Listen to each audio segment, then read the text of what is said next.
میں جلدی آ جاؤں گا میری گڑیا۔ وہ اس کے چہرے کے بے حد قریب ہوتا اپنے ہاتھ کی پشت اس کے رخسار پر دھیرے سے رب کر رہا تھا۔ اس کی چھوٹی سی ناک کو لبوں سے چھوتا وہ چھوٹا سا ہاتھ تھام کے اپنے سینے پر رکھتے اس نے ایک گہری سانس بھری۔ ایک سکون، اطمینان، محبت، مرہم اور نہ جانے کیا کیا تھا اس کے ایک لمس میں۔ وہ اس کے کندھے سے ماتھا ٹیکے ہوئے محسوس کرتا مسکرا دیا۔ کچھ پل سکون کے اپنے وجود میں اتارنے کے بعد وہ ایک گہری سانس بھرتا اٹھ کھڑا ہوا۔ اپنی مخصوص ڈریسنگ میں وہ ہاتھوں پر کالے رنگ کے دستانے پہنے خطرناک سی مسکراہٹ چہرے پر سجائے اپنی گردن کو موڑ کے ایک سائڈ پر کرتا اپنے فلیٹ سے نکلا تھا۔ بہت سے حساب تھے جسے اس نے آج پورا کرنا تھا۔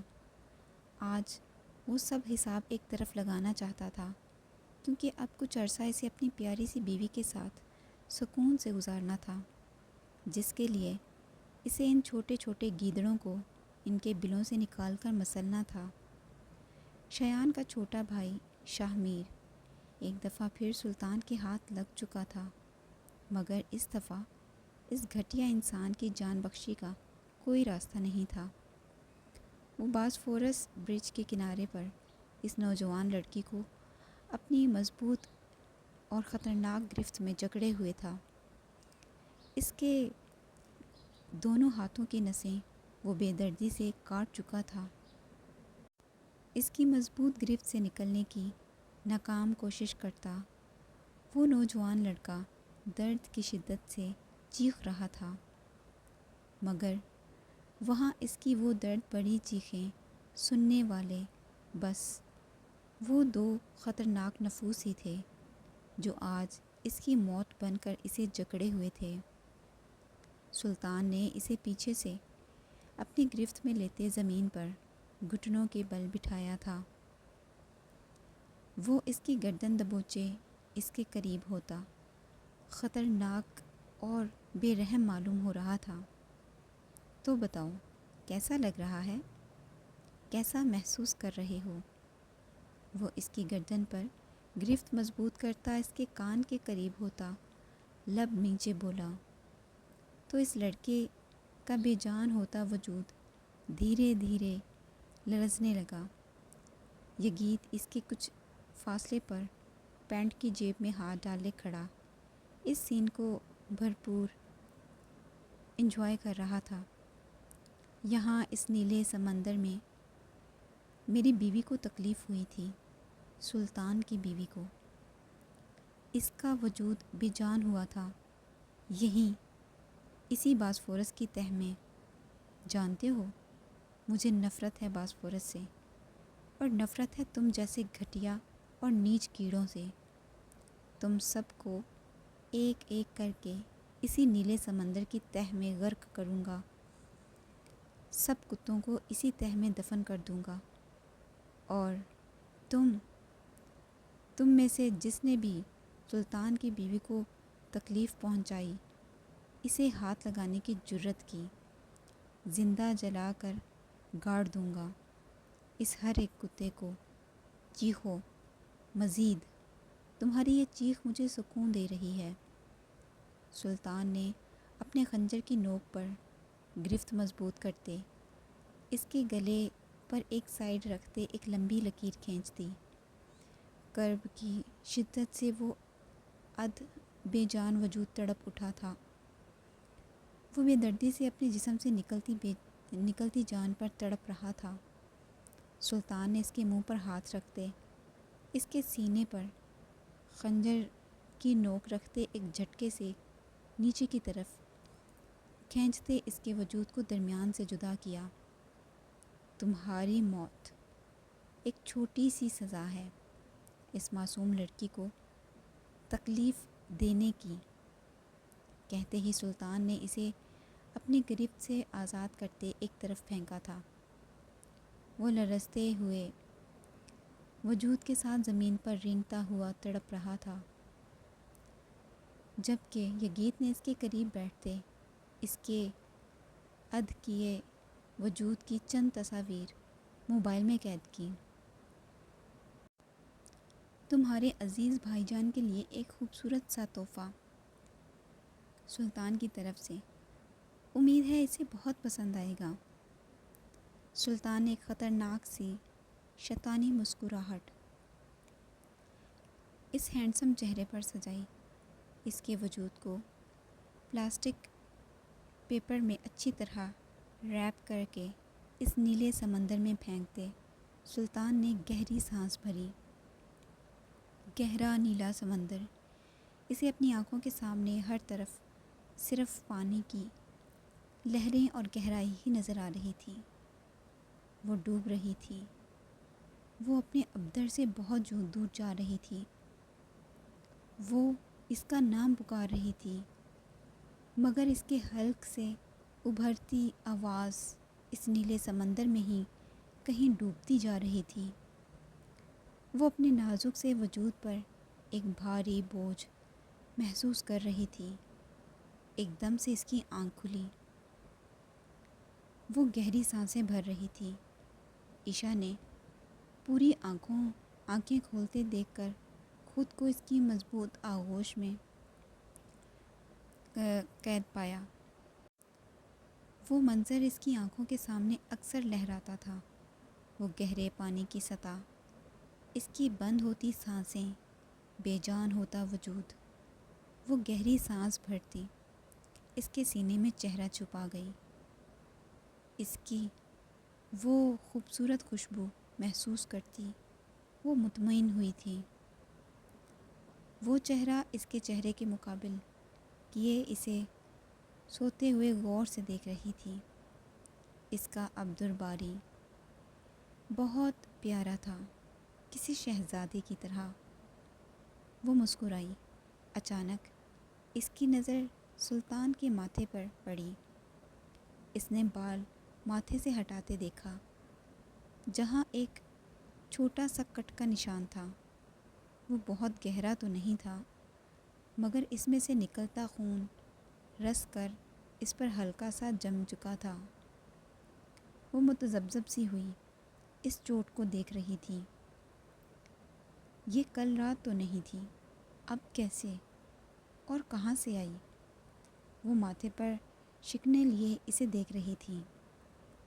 وہ جان گئی تھی کہ وہ رات یہاں اس کے پاس نہیں تھا تو کہاں تھا؟ ظاہر ہے وہ خطرناک بھیڑیا آخری رات کے اندھیرے میں کہاں اور کس کام کی خاطر نکل سکتا ہے؟ وہ بے بسی سے اسے دیکھتی، بنا اسے جگائے اس کی آغوش سے نکلنا چاہتی تھی، مگر اس کوے کے نیند والے انسان کو بغیر جگائے بھلا وہ ایسا کیسے کر سکتی تھی؟ اسے خود سے دور کرتے وہ اس کی چوٹ کو دیکھ رہی تھی۔ سلطان کی آنکھ کھلی تو اس نے اس کی پیاری سی بیوی کو خود پر اد جھکی دیکھ کر مسکراہٹ اچھالی، مگر مقابل سیریس چہرہ بنائے اسے دیکھ رہی تھی۔ صبح بخیر۔ سلطان نے اس کے چہرے سے بال ہٹائے۔ وہ اس بات میں گردن ہلا گئی تو اس نے کن اکھیوں سے اسے دیکھا۔ کافی وقت ہو گیا ہے، آپ کو آفس نہیں جانا کیا؟ وہ ہنوز اسی پوزیشن میں اسے خود کو تھامے دیکھ کر بولی، آج آفس سے چھٹی ہے۔ سلطان نے پکڑ کر اپنے چہرے پر گرائے بال ایک سائڈ سے کیے اور وہ کس خوشی میں وہ اپنے بال پیچھے کرتی بولی، اتنی پیاری صبح کی خوشی میں۔ وہ مسکرایا، مگر اسے بنا کچھ بولتے دیکھ کر سلطان نے اس کی ٹھوڑی کو تھام کر چہرہ اپنے مقابل کیا۔ کیا بات ہے؟ صبح صبح میری چڑیا کی بولتی کیوں بند ہے؟ آپ سے کچھ پوچھوں؟ جی ضرور پوچھیں۔ وہ سیدھا ہوا۔ آپ رات کہاں گئے تھے؟ سلطان نے سوالیہ نگاہ اس پر دوڑائی۔ یہیں تمہارے پاس۔ اور کہاں؟ مجھ سے جھوٹ مت بولیں پلیز، صرف سچ چاہیے، چاہے وہ سچ جیسا بھی ہو۔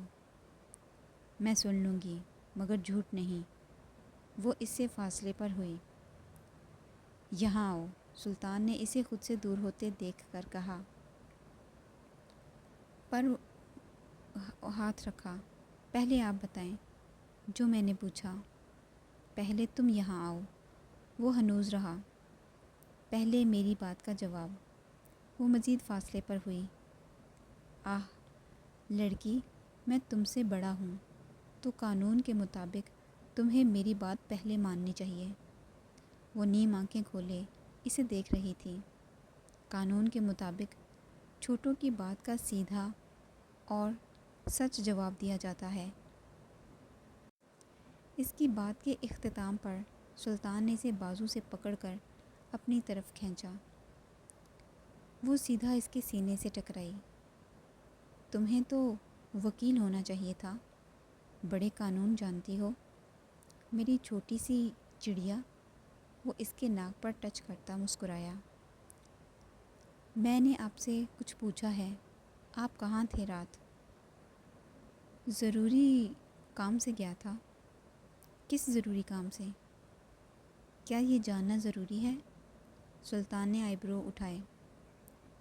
جی، مجھ سے کچھ مت چھپایا کریں، کچھ بھی نہیں۔ میں سب جاننا چاہتی ہوں اور آپ بتائیں گے۔ بنا جھوٹ بولے وہ سیریس انداز میں تھی۔ تمہیں کیسے پتہ کہ میں یہاں نہیں تھا؟ ہاں، آپ تیز ہیں تو میں آپ سے 1 نمبر زیادہ تیز ہوں، سمجھے؟ آپ کو لگتا ہے آپ مجھ سے بچ سکتے ہیں؟ سلطان نے مسکراتے ہوئے دونوں ہاتھ اٹھاتے نفی میں گردن ہلائی۔ آپ کے ماتھے پر چوٹ کیسے لگی؟ یہ رات کو تو نہیں تھی؟ وہ آئی برو اچکتی بولی۔ ہاں، تو یہ چھوٹی سی چوٹ پکڑی گئی۔ وہ مسکرایا۔ عبدر جی، میری پیاری بیوی، اس کی محبت سے کہنے پر اس کے غصے سے بھرے چہرے پر ہلکی سی مسکراہٹ نمایاں ہوئی۔ میری بات کا جواب۔ تم سے کیا وعدہ پورا کرنے گیا تھا۔ عشا نے سوالیہ نگاہ سے اسے دیکھا۔ اس معصوم کو تکلیف پہنچانے والوں کو ان کے انجام تک پہنچانا ضروری تھا۔ وہ اس کی آنکھوں میں دیکھتے متذبذب ہو رہی تھی۔ فکر مت کرو، سب ٹھیک ہے۔ وہ اس کے سر کی پشت پر ہاتھ رکھے تھپک رہا تھا۔ کیا آپ نے انہیں؟ سلطان نے جھک کر اس کے ماتھے پر محبت بھرا لمس چھوڑا۔ اپنے عبدر پر بھروسہ کرتی ہو نا؟ اس نے اثبات میں سر ہلایا۔ تو ایسی چھوٹی چھوٹی باتیں سوچ کر اپنے اس پری سے دماغ پر زور نہ دیا کرو۔ بے فکر رہو، سب ٹھیک ہے۔ میں تمہارے پاس ہوں میری گڑیا۔ وہ اس کے ماتھے سے سر نکالے محبت سے بول رہا تھا۔ میں نہیں چاہتی آپ کو چوٹ پہنچے۔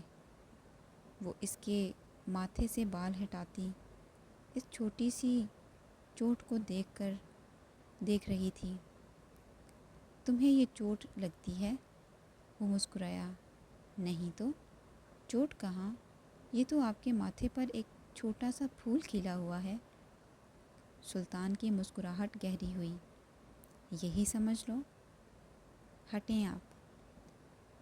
وہ اس سے دور ہوتی اسے کنکھیوں سے دیکھ رہی تھی، جبکہ وہ شریر سا چہرہ بنائے بازو سر کے پیچھے رکھے گہری سانس بھر گیا۔ وہ کچن کی شیلف پر بیٹھی اسے کام کرتا دلچسپی سے دیکھ رہی تھی۔ آپ تو پورے شیف ہیں قسم سے۔ اتنی جلدی تو میری زبان نہیں چلتی جتنی جلدی آپ کے ہاتھوں سے یہ سبزیاں کٹ رہی ہیں۔ ظاہر ہے چھری اب زبان کا مقابلہ تو کر نہیں سکتی۔ وہ مسکراتا بولا۔ وہ اس کے بالوں کی طرف دیکھ رہی تھی، ہمیشہ کی طرح بے ترتیب۔ عبدر جی میڈم صاحبہ، وہ سینے پر ہاتھ رکھتا بولا۔ آپ کو تو سب آتا ہے، تو آپ کو کچن کے کس کام سے نفرت ہے؟ اس کی بات کے اختتام پر سلطان نے دونوں ہاتھ اٹھائے برتن دھونے سے۔ وہ ایک دم بولا تو عشا کا بے اختیار کہکا گونجا، نہیں نہیں پلیز یہ مت کہیں، جتنی آپ کو نفرت ہے مجھے اس سے 10 گنا زیادہ ہے۔ برتن دھونا سب سے چیپ کام ہے۔ وہ مسکرایا، یہ تو عورتوں کا کام ہے، تو تمہیں اس سے کیوں نفرت ہے بھلا؟ وہ بازو آپس میں باندھتے بولا، ارے ضروری تو نہیں کہ عورتوں کے سب کام انہیں پسند ہوں۔ ویسے بھی جب بھی میں برتن والے اسپونج کی طرف دیکھتی ہوں تو ایسا لگتا ہے اسے پکڑنے سے میرے ہاتھوں میں کھجلی ہو جائے گی۔ وہ جھرجھری سی لے گئی۔ سلطان کا بلند کہکا گونجا، سیم ہیئر، اسی لیے ڈسپوزیبل برتن استعمال کرتا ہوں۔ کیا واقعی؟ وہ حیران ہوئی۔ پر مجھے سچ میں برتن دھونا نہیں پسند، اتنا سا بھی نہیں، چڑ ہوتی ہے ان سے۔ اٹس اوکے، تمہیں نہیں پسند تو میں تمہارے لیے خود دھو دیا کروں گا میری پیاری بیوی۔ وہ قریب ہوتا اس کے ناک پر انگلی رکھتا مسکرایا۔ وہ ہنستی، اتنے بھی نکمے شوہر نہیں ہیں آپ، مگر میں تو ہر کام میں نکمی ہوں، کوکنگ میں بھی۔ وہ بیزاری سے بولی، نہیں تو؟ ہاں بس ایک کام میں نکمی ہو۔ سلطان اسے ٹیڑھی نگاہ سے دیکھا، اور وہ کون سا؟ وہ گیس بند کرتا اس کے عین سامنے کھڑا ہوا، دونوں ہاتھوں کو شیلف پر رکھتا۔ وہ جھک کر اس کے قریب ہوا تو وہ آنکھیں جھکتی فاصلے پر ہوئی، بس اسی کام میں نکمی ہو۔ وہ شریر سا مسکراتا کچن سے نکلا، جبکہ وہ لب کاٹتی اپنی مسکراہٹ دبائے بیٹھی تھی۔ پاگل کہیں کا۔ نہیں نہیں پلیز، بلیک نہیں، آپ کیوں ہر وقت مافیا بنے رہتے ہیں؟ کبھی تو انسانوں والا رنگ پہن لیا کریں۔ وہ اسے ہمیشہ کی طرح بلیک شرٹ پہنے دیکھ کر چڑ کر بولی۔ ہلکے سے اسکائی بلو کلر کی شرٹ اسے تھماتی وہ اثبات میں سر ہلا رہی تھی۔ یہ پہنوں؟ اتنی لائٹ؟ جی یہی پہنیں، کیونکہ مجھے لائٹ کلرز پسند ہیں۔ وہ شرٹ اسے تھماتی ڈریسنگ کے سامنے جا کھڑی ہوئی۔ وہ سینے پر ہاتھ رکھتا آج اس کی ہر خواہش پوری کرنا چاہتا تھا۔ جیسا آپ کا حکم۔ وہ مسکرایا اور کنکھیوں سے اسے دیکھا، آپ کچھ زیادہ ہی نہیں فرما بردار ہو گئے؟ وہ مسکراتی، ایک عدد پیاری سی چڑیل ہی تو ہے میرے پاس، تو اب حکم ماننے میں کیا حرج ہے؟ وہ جھک کر اس کے کندھے پر ٹھوڑی جماتے بولا، مگر غصے میں تو آپ کسی کی بھی نہیں سنتے، اپنی ایک عدد چھوٹی سی چڑیل کی بھی نہیں، پاگلوں کی طرح چلاتے ہیں۔ وہ ناک سکیڑتے بولی۔ سلطان نے اسے کندھوں سے پکڑ کر اپنے مقابل کیا، اس کے دونوں ہاتھ تھام کر اپنے کندھوں پر رکھتے وہ اس کی آنکھوں میں محبت لیے دیکھ رہا تھا۔ جب تمہارا یہ پاگل غصے میں ہو تو اپنے ان چھوٹے سے پیارے ہاتھوں کو یہاں رکھ کر مجھے شانت کر دیا کرو، کیونکہ بس ایک تم ہی ہو جو مجھے سنبھال سکتی ہو، صرف تم عشا۔ میں تمہیں کبھی نقصان نہیں پہنچا سکتا، کبھی نہیں، صرف تم یہ طاقت رکھتی ہو اس پاگل سر پھرے جانور کو سنبھالنے کی۔ کبھی مجھ سے دور مت ہونا، بجائے مجھ سے دور جانے کے تم قریب رہ کر مجھے سنبھال سکتی ہو میری گڑیا۔ کبھی مجھ سے دور مت جانا۔ وہ اس کے ماتھے سے سر نکالے آنکھیں موندے محبت سے بول رہا تھا، جبکہ اس کے الفاظ اور اس کو اس قدر قریب پا کر وہ لڑکی اپنے پاگل اور بے قابو ہوتی دھڑکنوں کو سنبھالنے میں ناکام ہو رہی تھی۔ میں آپ سے دور نہیں جا سکتی، کبھی نہیں، چاہے آپ جتنا بھی غصہ ہوں۔ میں جانتی ہوں میرا عبدالباری مجھے کبھی نقصان نہیں پہنچا سکتا۔ میں تب بس تھوڑا ڈر گئی تھی، آپ کو کبھی اس روپ میں نہیں دیکھا تھا نا، کبھی آپ کا اتنا غصہ نہیں سہا۔ مجھے تب آپ سے دور جانے کی بجائے آپ کو سنبھالنا چاہیے تھا۔ I am sorry. وہ اس کے کندھے پر ہاتھ رکھے دھیرے دھیرے بولتی اس کے مضبوط وجود میں ایک سکون بھر رہی تھی جسے محسوس کرتا وہ دل سے خوش ہوا تھا۔ میری پیاری گڑیا، اس دن کے لیے مجھے معاف کر دو۔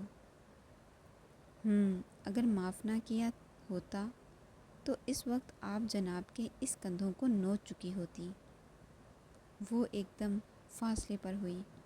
وہ مسکرایا تھا۔ عشا جی، وہ قریب ہوا۔ آئی لو یو۔ سلطان نے جھک کر اس کے کان کے قریب ایک خوبصورت سی سرگوشی کی۔ اس نازک سے وجود کی دھڑکنیں ایک دم رکی تھیں۔